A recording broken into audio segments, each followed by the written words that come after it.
women and children first. That is because mothers and young children are vulnerable.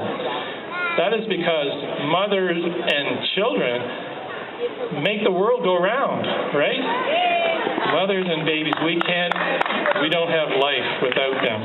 And so great efforts in the case of a disaster are undertaken to come to the assistance of mothers and children, and that is the way it should be. And that is the spirit that all of us in our government also needs to have towards pregnant mothers and their children.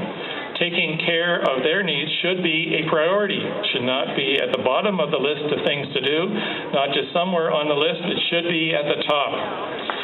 Now, if we did a report card on the political parties, I'm not sure how they would score on taking care of the needs of mothers and children as a priority. I sometimes fear that the politics of abortion causes government people to let pregnant mothers in difficulty fend too much for themselves.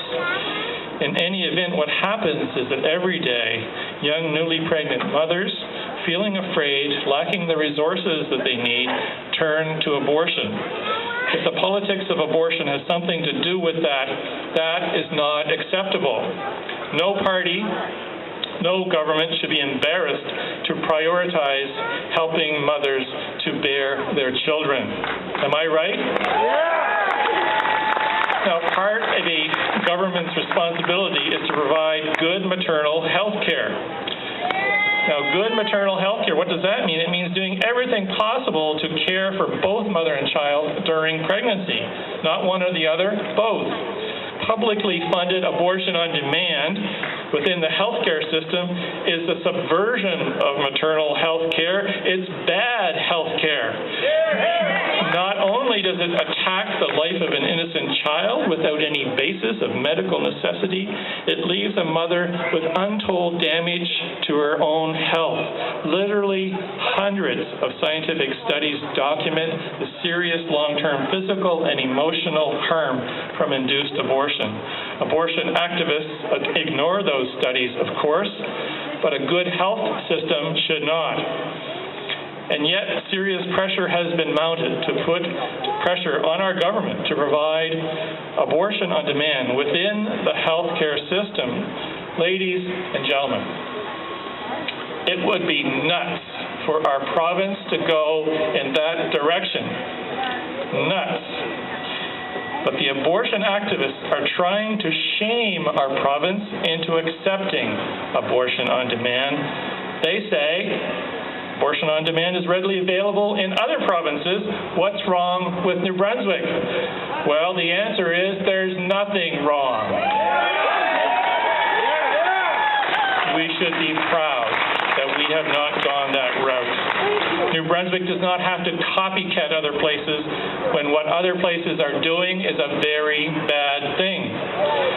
You know, New Brunswick has a proud history in healthcare administration. I found this out the other day when I was wandering around the grounds here, and right over there, there's a monument, and it has a plaque there in memory and in tribute to Dr. W.F. Roberts. Now, Dr. Roberts was the first healthcare minister not only in New Brunswick back in 1918, the first in Canada. New Brunswick was a leader in healthcare back then.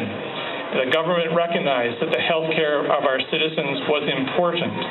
So, what does that mean? We don't have to follow other places in healthcare. We can be a leader, just as we have before. In rejecting tax-funded abortion on our demand within our healthcare system, we are already showing responsible leadership in what good healthcare should be, and we can keep it that way. We don't have to swallow hook, line, and sinker the ideological extremism of abortion on demand. Am I right? Moreover, the law does not require it. This is what we hear over and over and over. Oh, but the law, New Brunswick has no choice. It's got to get with it. I'm sorry, folks, that's incorrect. The law in Canada does not prohibit abortion on demand. It does not prohibit tax-funded abortion on demand, but neither does it require it. There's a big difference. And if it doesn't require it, why would we want to do it? Moreover, as I mentioned before, public opinion does not want it, so why would we do it? And you know what?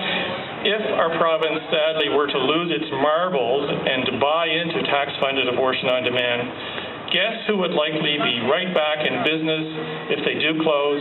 The Morgentaler Clinic. And you and I would then be on the hook for paying for it, which we don't want. Right. Shortly, some of our politicians will be making comments. I want to say this to them. First of all, this is a nonpartisan gathering. We come from different political backgrounds. And what unites us is that we are all strongly opposed to tax-funded abortion on demand, and we want our province to do more for pregnant mothers. So I ask you, as you come to speak today, do you and your party support tax-funded abortion on demand, yes or no? Are you and your party, secondly, are you and your party ready to become the assistance of mothers by providing needed resources and support during pregnancy, yes or no? I look forward to your answers.